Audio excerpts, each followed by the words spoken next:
안녕하세요. 루나펄스입니다. 오늘은 기 드 모파상의 대표 단편소설 목걸이입니다. 제가 읽고 있는 책은 인디북 출판사이고 권명희님께서 옮긴 책입니다. 기 드 모파상에 관해 간략하게 소개해드린 다음 책 본문을 낭독하겠습니다.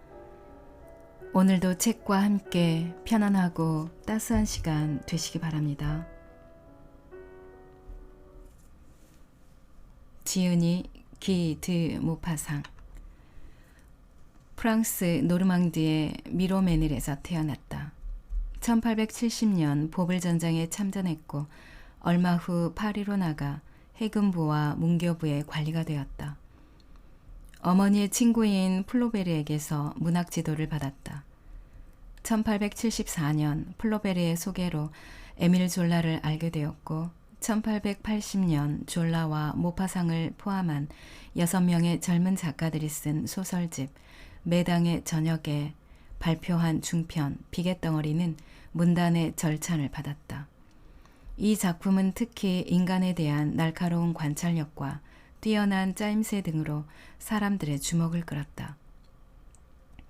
1883년에는 장편소설 여자의 일생을 발표하였는데 한 여자의 일생을 염세주의적 필치로 그려낸 작품으로 문학적 명성을 더욱 높였을 뿐 아니라 플로베르의 보바르 부인과 프랑스 사실주의 문학의 걸작으로 꼽힌다. 모파상은 신경질환으로 고통을 겪으면서도 불과 10년간의 문단 생활에서 단편소설 약 300편, 기행문 3권, 시집 1권, 희곡 몇 편 외에 벨아미, 몽토리, 피에르와 장, 죽음처럼 강하다, 우리들의 마음 등의 장편소설을 썼다. 그는 병이 더욱 악화되어 1892년 1월 2일 니스에서 자살을 기도, 파리 교회의 정신병원에 수용되었다. 이듬해 7월 6일 43살의 나이로 일생을 마쳤다. 제목 목걸이. 운명의 실수처럼 평범한 셀러리맨의 집안에서 태어난 예쁘고 매력적인 한 여인이 있었다. 가져갈 지참금도 물려받을 유산도 없었던 그녀는 집안 좋고 부유한 남자로부터 청혼을 받을 형편조차 못 되었다. 그래서 결국 교육부에서 일하는 말단 공무원과 해치우듯 결혼해버렸다. 화려한 장신구 하나 없이 늘 수수한 차림이었던 그녀는 남들에 비해 뒤처지는 것 같아 불행하기만 했다. 여자들의 출신이나 집안을 대신할 만한 것은 오직 미모와 우아한 매력밖에 없었다. 천성적인 섬세함이라든가 본능적인 우아함, 재기와 부드러움만이 여자들의 서열을 매길 수 있는 유일한 조건이었다. 똑같은 조건의 평범한 여자라도 그러한 기질을 갖추고 있다면 얼마든지 귀분이 될 수 있었다. 그녀는 자신이 온갖 우아함과 화려함을 누리기 위해 태어난 여자라는 생각을 한시도 지울 수 없었다. 그런데 이와 전혀 다른 현실에 맞닥뜨릴 때면 고통스러운 탄식이 절로 흘러나왔다. 집은 초라하고 벽들은 파손되어 있고 의자는 낡아서 삐걱대고 양탄자는 지저분하기 짝이 없었다. 비슷한 수준의 삶을 살아가는 여느 여자들이 그냥 지나칠 법한 것들에도 그녀는 유난히 진저리를 치며 분개했다. 초라한 집 안을 쓸고 닦는 브루타니오 출신의 어린 가정부를 보면서도 서글픈 회한이 밀려들어 뜬금없는 꿈들이 격렬하게 되살아나곤 했다. 그녀는 톡톡한 동방풍의 벽지에 긴 청동 촛대로 조명을 밝히고 짧은 반바지를 입은 하인 둘이 난방 때문에 갑갑해진 열기로 졸음을 못 이겨 넓은 안락의자에서 깜빡 잠을 청하기도 하는 그런 조용하고 아늑한 현관 입구를 꿈꾸었다. 실크 벽지로 장식되어 있고 엄청난 가격의 골동품들과 세련된 가구들이 놓인 커다란 응접실도 꿈꾸었다. 그리고 여인들에게 인기가 많은 남자들을 불러놓고 친한 친구들과 몇 시간이고 잡담을 나눌 수 있는 향내나고 아기자기하게 꾸며진 거실을 꿈꾸기도 했다. 현실로 돌아온 그녀는 저녁을 먹기 위해 사흘째 똑같은 식탁보가 덮여있는 둥근 테이블 앞에 남편과 마주 앉았다. 남편은 테이블 위에 차려진 음식을 보고 반색하며 말했다. 맛있는 야채 고깃국이로군. 나는 이 국이 최고로 맛있다고. 그녀는 다시금 우아한 저녁 만찬을 꿈꾸었다. 화려한 은그릇들이 놓여있고 요정의 숲 한가운데 신기한 새들과 전설의 인물들이 모여 사는 성체가 그려진 벽장식을 지그시 바라보며 근사한 접시들에 담겨 나오는 분홍빛 잉어 살코기와 들꿩 날개 같은 고급 요리를 먹으면서 스핑크스의 미소를 지으며 속삭거리기도 하고 귀 기울여 듣기도 하는 고상한 대화 장면을 떠올리는 것이었다. 가만히 생각해보면 변변한 옷이나 보석 하나 갖지 않았건만 그녀는 유난히 그런 것들을 좋아했다. 아니, 그런 것들을 위해 태어났다고 느껴질 정도였다. 그녀는 사람들에게 환심과 매력과 인기를 끌며 즐기면서 살고픈 열망이 컸다. 그녀에게는 수녀원 학교를 다닐 때 알게 된 부유한 친구가 있었는데 그녀는 그 친구를 만나기 꺼려했다. 그 친구를 만나고 돌아오면 항상 자신이 너무나 비참하게 느껴져 며칠 동안 슬픔과 후회와 절망과 비탄에 빠진 채 눈물만 흘리게 되었기 때문이다. 그러던 어느 날 저녁 남편이 손에 대봉투 하나를 들고 거드름을 피우며 돌아왔다. 자, 당신을 위해서 가져온 거야. 그녀는 재빨리 봉투를 뜯어 그 안에 들어있는 초대장을 꺼내보았다. 초대장에는 이렇게 적혀 있었다. 교육부 장관 조르주 랑포노 내외는 1월 18일 월요일 장관 관저에서 파티를 열 예정입니다. 로아젤 부부께서 이 자리에 참석해 주시면 더 없는 영광이겠습니다. 아내가 틀림없이 기뻐할 거라고 생각했던 남편의 예상과 달리 그녀는 초대장을 테이블에 휙 집어던지며 화를 냈다. 그래서 날더러 어쩌라는 거예요? 여보, 나는 당신이 좋아할 거라고 생각했어. 당신 아직까지 파티에 가본 적 없잖아. 이런 멋진 기회가 또 어디 있어.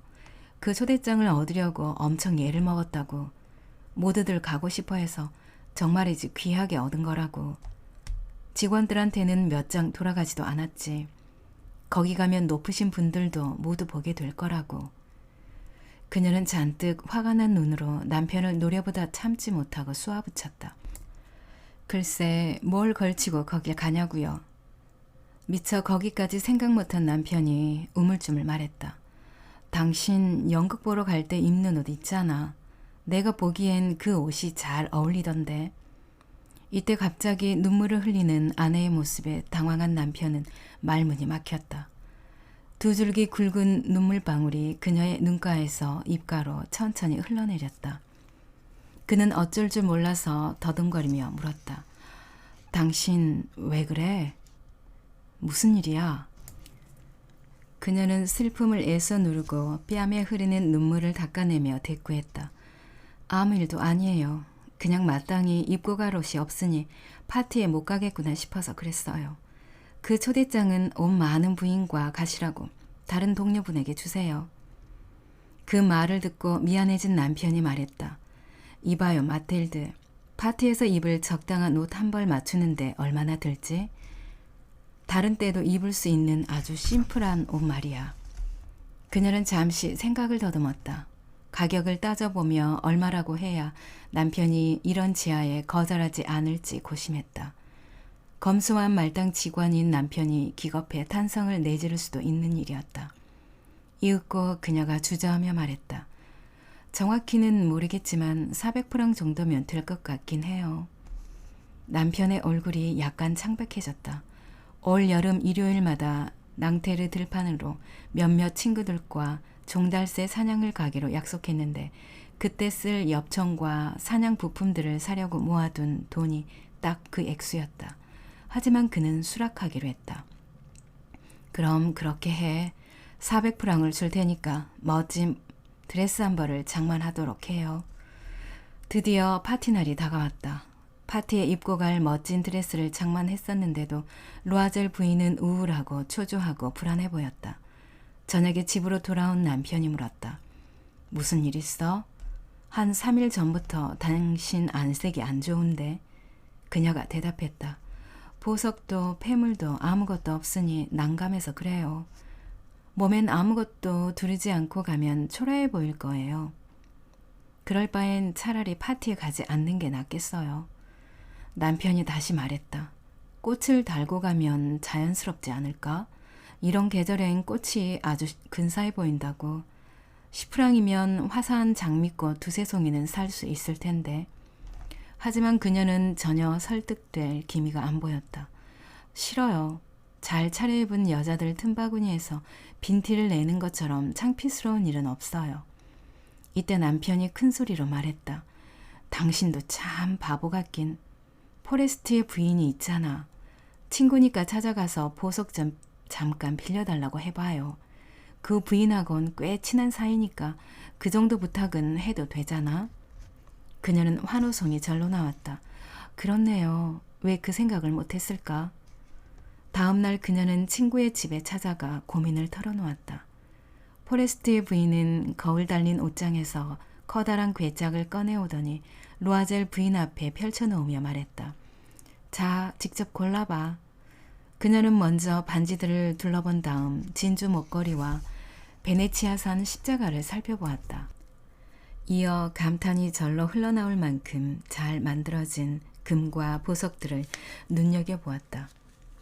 거울 앞에서 장신구들을 걸쳐보던 그녀는 선뜻 벗어서 돌려주지 못한 채 머뭇거리다가 물었다. 다른 건 없니?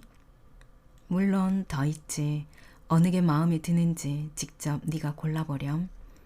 순간 까만 세틴 상자 속에 든 찬란하고 화려한 다이아 목걸이를 발견한 그녀는 주체할 수 없는 욕망에 심장이 쿵쾅대며 집어드는 손길이 떨렸다. 그녀는 드레스에 깃을 세워 목걸이를 두르고 거울 앞에서 황홀한 듯 자신을 바라보았다. 불안감에 찬 그녀가 머뭇거리며 물었다. 이걸 빌려줄 수 있겠니? 이거 하나면 돼. 빌려주고 말고 그렇게 해. 그녀는 친구의 목을 격하게 끌어안으며 입을 맞추고는 보석을 들고 도망치듯 집으로 돌아왔다. 드디어 파티날이 되었다.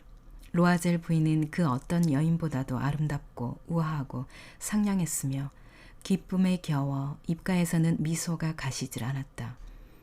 그녀의 인기는 그야말로 대단했다. 문 남성들이 그녀를 쳐다보았고 그녀의 이름을 물었으며 그녀와 인사를 나누고 싶어 했다. 교육부 직원들도 하나같이 그녀와 춤추기를 원했고 심지어 장관조차 그녀를 눈여겨보았다. 그녀는 즐거움에 도취해 열정적으로 춤을 추었다. 미모가 승리를 거둔 듯했고 인기에 대한 긍지를 느꼈으며 뭇 남성들의 찬사와 경탄 속에서 구름에 붕 뜬 것 같은 행복감이 일었다. 다른 생각은 아무것도 들지 않았다. 단지 마음속에서 감미롭게 차오르는 완벽한 승리감에 잊고 있던 욕망들이 모조리 깨어나는 듯했다. 로아젤 부인이 즐거움을 만끽하고 있는 동안 남편은 자정 무렵부터 다른 3명의 남자들과 함께 한적한 거실에서 눈을 붙이고 있었다. 그러다 새벽 4시가 다 되어서야 다 같이 밖으로 나왔다. 남편은 들고 온 겉옷을 그녀에게 걸쳐주었다. 아내가 평소 입던 옷이라 무도회장에서의 우아한 드레스와는 격이 다르게 수수했다. 민망함을 느낀 그녀는 고급 모피 외투로 몸을 감싼 여인들이 알아챌까봐 재빨리 빠져나오려 했다. 이때 로아젤이 서두르는 아내를 붙잡았다. 기다려. 이대로 밖에 나가면 감기에 걸릴 거야. 내가 마차를 불러올게. 하지만 그녀는 남편의 말을 듣지 않고 다급히 층계를 내려갔다.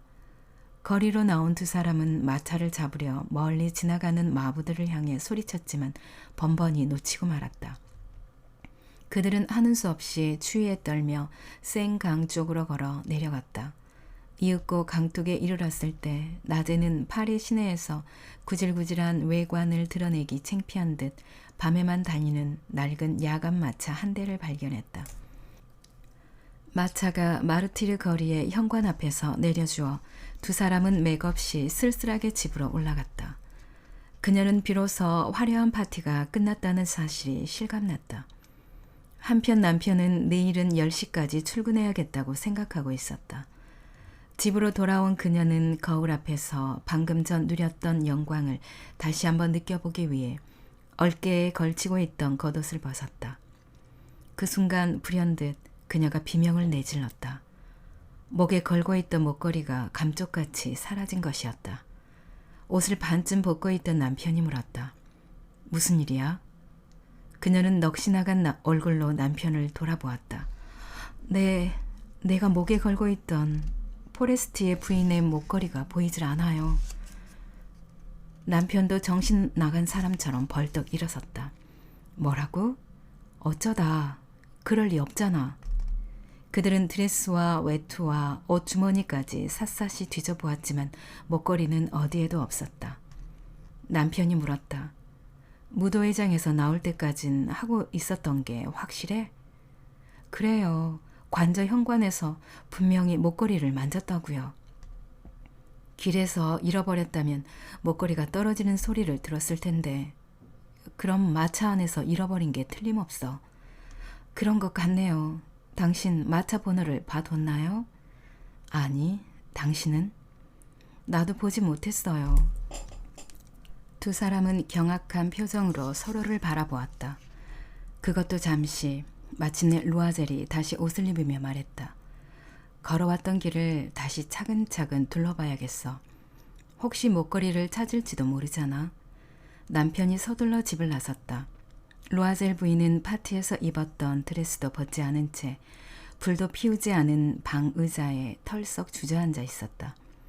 침대에 누울 기력조차 없었다. 남편은 아침 7시 경에야 돌아왔지만 아무것도 찾지 못했다.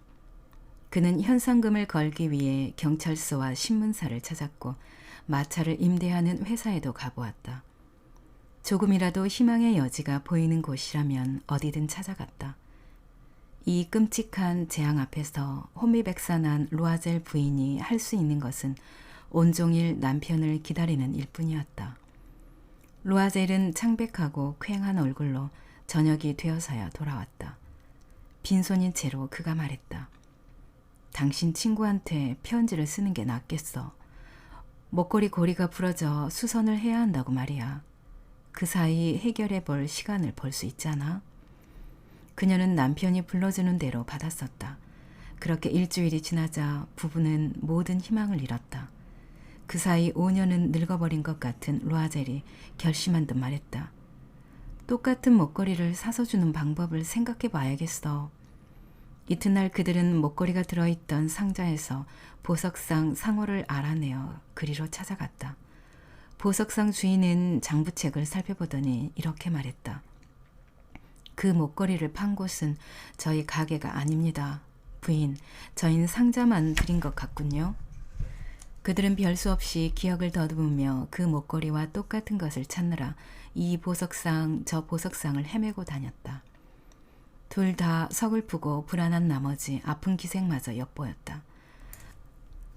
한참을 돌아다닌 끝에 드디어 팔레 루아얄의 보석상에서 그들이 찾는 것과 아주 똑같아 보이는 다이아몬드 목걸이를 발견했다. 가격이 4만 프랑이나 하는 그 목걸이를 보석상은 3만 6천 프랑까지 깎아주겠다고 했다. 그들은 보석상에게 사흘 동안만 팔지 말고 기다려달라고 청하고 나서 만약 2월 말까지 잃어버린 목걸이를 찾게 되면 이 목걸이를 3만 4천 프랑에 되파는 조건을 내걸었다. 루아젤은 그의 아버지가 유산으로 남긴 1만 8천 프랑의 돈을 갖고 있었다. 나머지 돈은 어떻게든 빌려볼 생각이었다. 그는 이 사람에게서 1천 프랑, 저 사람에게서 500프랑, 여기서 5루이, 저기서 3루이씩을 돈을 빌리고 다녔다. 빌린 돈에 대한 차용증을 쓰고 막대한 저당을 잡히고 고리대금 업자건 사채업자건 가리지 않고 다 만났다. 그는 인생에서 목표로 하고 모든 것을 내걸고 갚을지 장담할 수도 없는 위험을 무릅쓰고서 차용증에 서명을 했다. 앞날에 대한 불안, 그에게 닥칠 비참한 삶, 또 물질적인 궁핍과 정신적인 고통을 예상하며 3만 6천 프랑을 보석상의 계산대 위에 올려놓고서 새로운 목걸이를 손에 넣을 수 있었다. 마침내 루아젤 부인은 새 목걸이를 들고서 포레스트의 부인을 찾아갔다. 그러자 포레스트의 부인이 언짢은 투로 말했다. 좀 일찍 갖다 주지 그랬어. 내가 필요했을 수도 있잖니. 다행히 포레스트의 부인은 보석 상자를 열어보지 않았다. 행여 열어보면 어쩌나 루아젤 부인은 가슴을 졸이고 있었다. 목걸이가 바뀐 사실을 알았다면 그녀는 무슨 생각을 했을까? 뭐라고 했을까? 자신을 도둑 취급하지는 않았을까?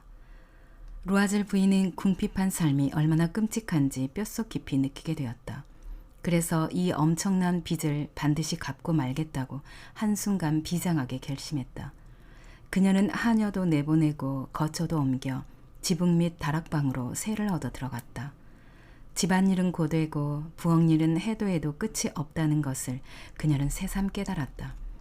분홍빛 손톱이 망가지도록 기름때 묻은 사기 그릇들과 냄비 바닥을 박박 문질러 설거지를 했다. 더러운 세탁물과 셔츠와 걸레도 직접 손빨래를 해서 줄에 널었다. 아침마다 쓰레기를 버리러 내려간 김에 물을 길어서 올라올 때에는 층계마다 멈추어 숨을 몰아 쉬어야 했다. 서민 여인네들처럼 아무 옷이나 걸치고서 팔에 장바구니를 낀 채 과일 가게와 식료품점, 정육점을 들러 돈 몇 푼 아껴보겠다고 값을 깎다 험한 소리를 듣기도 하며 한 푼씩 모아갔다.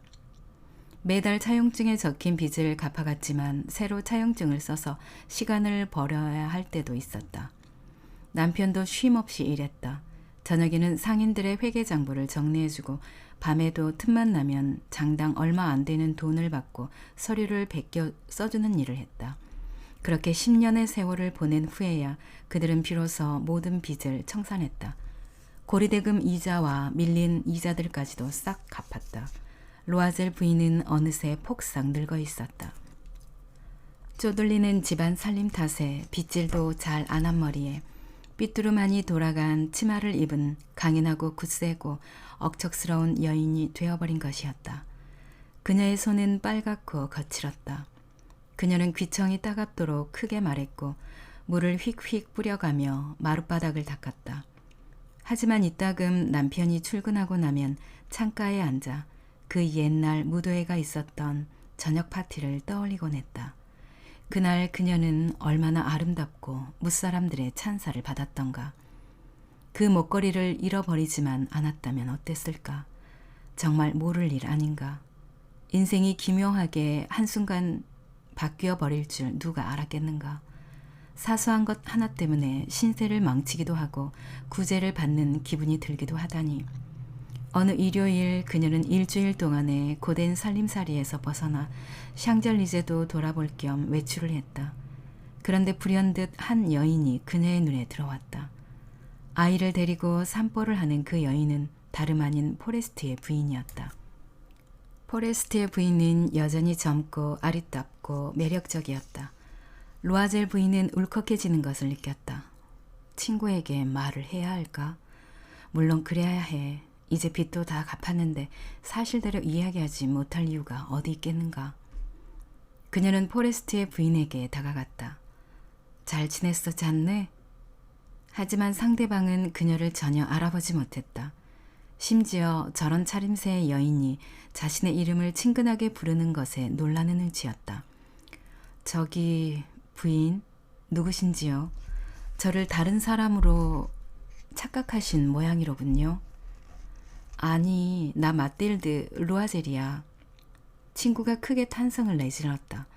어머나, 가엾은 마틸드, 너 많이 변했구나. 그래, 마지막으로 널 본 이후로 정말 힘든 날들을 보냈어. 비참할 정도였지. 그게 다 너와 관련된 일 때문이었단다.